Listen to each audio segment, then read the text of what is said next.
And welcome back to Who Would Win. Today's Who Would Win comes to us from Shomai, I believe it's Shomai or Shomai?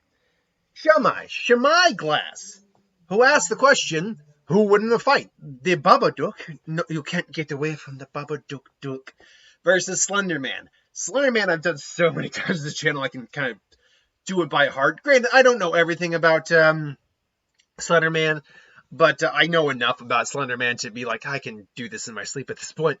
Babadook I've never had on the channel before, and there's probably a specific reason that because of the nature of the film, The Babadook, it's very ambiguous of what the Babadook actually was or represented. As it stands, personal opinion, I will use it in the sense of an actual being, supernatural creature. So the Babadook is a boogeyman-esque spirit of some kind. It is a supernatural creature that feeds off of fear.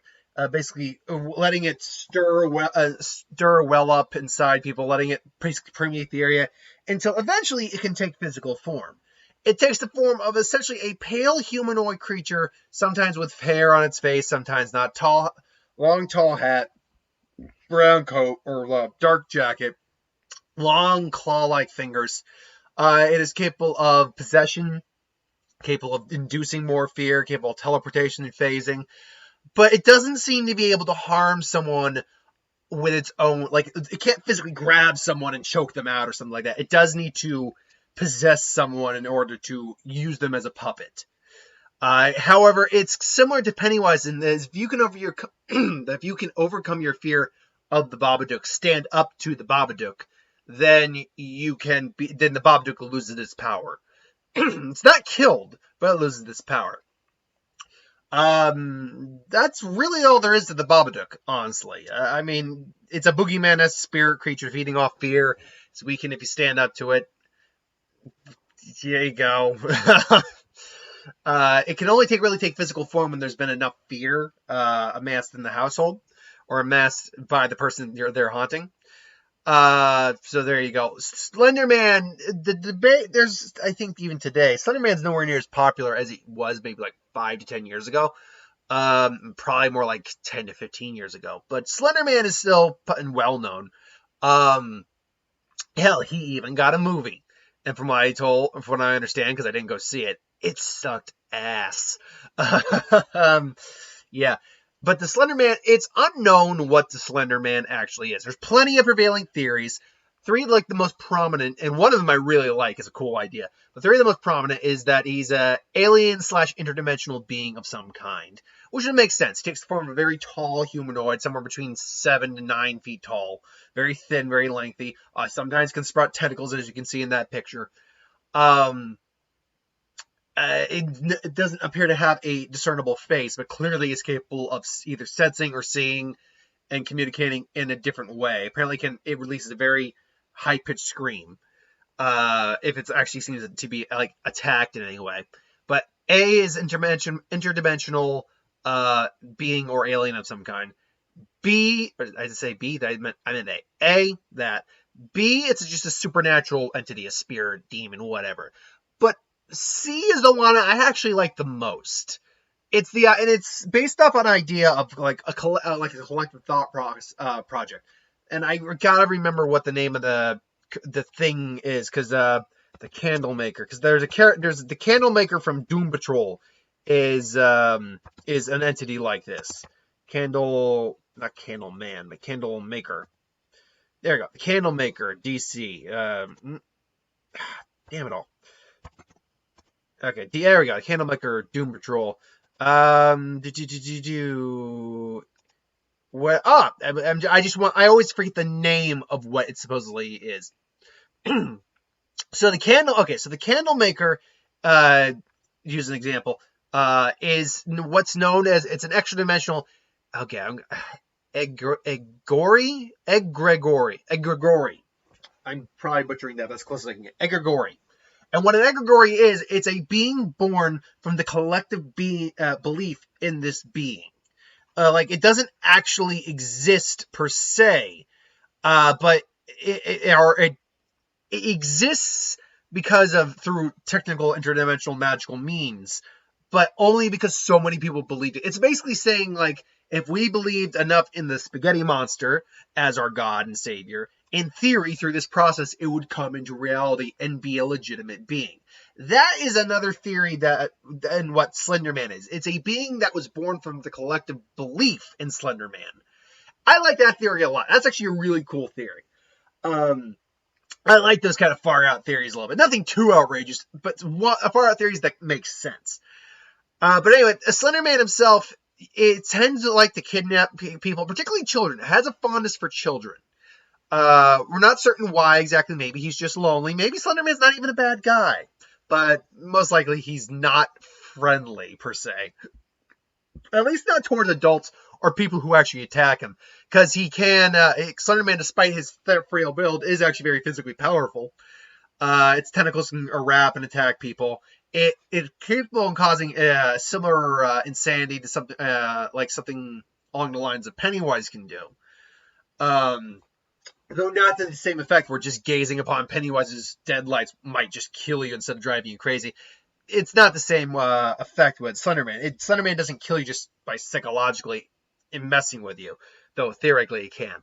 With enough long-term exposure. But no, it's more like it's really like driving you crazy, like fear, anxiety. So unless you die of a heart attack, you'll just be scared out of your mind, pissing and shitting your pants. But the Slenderman, capable of teleportation, capable of showing up anywhere, capable of hiding in shadows, fairly durable, but apparently it is, if you were to attack it, I believe there's one incident that, at least in the fictional universe of creepypasta and all that, where someone did come at Slenderman with a baseball bat, and Slenderman did block to defend himself. I mean, it fucked the guy up, too. The guy lived, surprisingly, that encounter, but I don't know if he died later on, but he lived through the encounter. But Slenderman, he broke the bat that he was coming at, and it's like a Louisville Slugger type of baseball bat. It's not a thin piece of metal for softball. No, this is a heavy-duty bat, and he broke the bat. But that does imply that Slenderman can be physically harmed, and therefore, if he can be physically harmed, he might be able to be physically killed. That said, if you're asking me who wins in this fight, well, then it's pretty obvious. These two supernatural individuals meet up. Babadook is, in this version of the fight, obviously is able to take on physical form. Babadook's going to lose this fight because the Babadook does not have anything it can throw at Slenderman. Literally, it does not have anything it can bring to the table in this fight. It can possess, it can spook people, turn invisible, all that. It can make people scared, but that's people. Slenderman is not people. It's not even a person. It's an entity that is honestly far more dangerous and far more frightening in concept than the Babadook really is. The Babadook, ultimately, it's believed anyway, is supposed to be a metaphor for mental ailments, like postpartum depression, things along those lines, because the creature is supposed to parallel what's going on with the mother and the son, and them beating the monster and having them keeping the monster there is kind of a metaphor for, spoilers if you haven't watched the movie. It's only, I believe, like almost going on 10 years old now. How old's the Babadook? Hold on. The Babadook. Let's see now. The Babadook. How old is the Babadook in terms of a movie? 2004. It's going on 7 years old this year. So yeah, if you haven't seen it, sorry, you had no interest in seeing it. Well, maybe that's not true, but for the sake of this video, you probably had no interest in seeing it. Yeah, the Babadook is more supposedly a metaphor for what the mother and the son are going through. So when they're able to beat it, but live with it, not kill it, it's like the mother basically saying, okay, I will live, I still have these issues, but I'm learning to live with these issues and be a better mother to my son. That's what it's supposed to basically imply. Allegedly. Of course, there's also an alternate ending where she killed her son. So, take that for what it's worth. But yeah, I mean, apart from possession, flight, teleportation, clearly it can become intangible or invisible for a certain amount of time.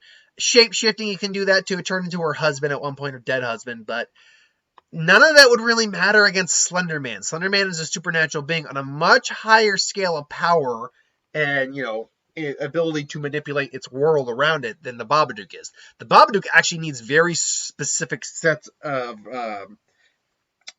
events to happen in order for it to actually be able to do anything effectively in the real world. So, whereas Slenderman can just kind of pop in and out as it pleases.